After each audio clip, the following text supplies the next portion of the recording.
Nagbibiro lang naman ako kanina eh. Teka na, may na tayo. Ngayon pa, nandito na tayo. Alam mo pare, patutunayan kasi hindi ako torpe, no? Na kayang-kaya kong sabihin kay Joey na yan, na mahal ko siya. Bakit nandito kayo? Ano kailangan nyo? Chris, gabi na Sorry po. Akala ko po kasi si Joey lang nalabas eh.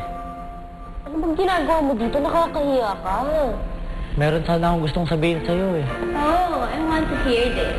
Ano yun? Pwede bang mag-usap tayo? Tayong dalawa lang?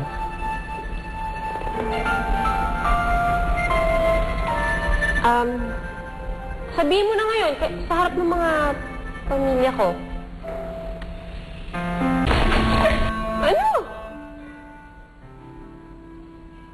Ano? Nauuhaw na po kasi si Chris, kaya po kami dumaan dito para po makiinom.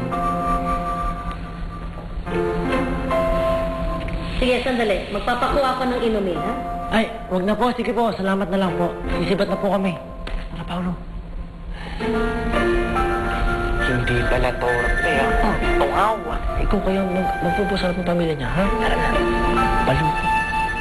Storbo yung mga kaibigan mo, ha? Halika na, Joey.